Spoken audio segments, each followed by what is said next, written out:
खुद पर ध्यान दो, लोगों पर नहीं। एक बौद्ध प्रेरणादायक कथा। एक समय की बात है, एक छोटे से गांव में एक साधु रहा करते थे। साधु को लोगों के जीवन में शांति और ध्यान का महत्व सिखाने के लिए जाना जाता था। गांव के लोग साधु से बहुत सम्मान करते थे और उनकी शिक्षाओं को मानते थे। साधु हमेशा लोगों को खुद पर ध्यान देने और दूसरों की आलोचना से बचने की सलाह देते थे। एक दिन एक युवा व्यक्ति साधु के पास आया और बोला, गुरुजी, लोग मेरी बहुत बुराई करते हैं। वे हमेशा मेरे काम की आलोचना करते हैं, चाहे मैं कुछ भी करूं। मैं क्या करूं?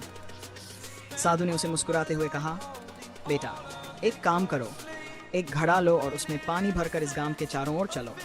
लेकिन ध्यान रहे, एक बूंद भी पानी गिरना नहीं चाहिए। और यदि कोई व्यक्ति तुम्हें देखे या कुछ कहे तो उसकी बात पर ध्यान मत दो। युवक ने साधु की बात मान ली और घड़ा लेकर गांव के चारों ओर चलने लगा। वह इतना ध्यान से चल रहा था कि एक भी बूंद पानी नहीं गिरी। जब वह वापस साधु के पास आया तो उसने गर्व से कहा, गुरुजी, मैंने आपका काम कर दिखाया।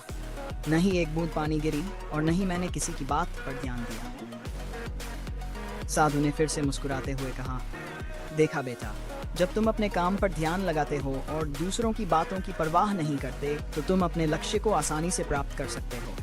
जीवन भी ऐसा ही है।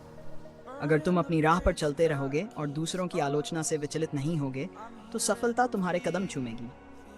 युवक ने साधु की इस शिक्षा को अपने जीवन में अपनाया और फिर कभी भी लोगों की बातों से परेशान नहीं हुआ। उसने अपनी ऊर्जा को खुद पर केंद्रित किया और अपने कार्यों में मन लगाकर उत्कृष्टता प्राप्त की। कहानी का संदेश। इस कहानी से हमें यह सीखने को मिलता है कि हमें अपने कार्यों पर ध्यान केंद्रित करना चाहिए और दूसरों की नकारात्मक बातों से प्रभावित नहीं होना चाहिए।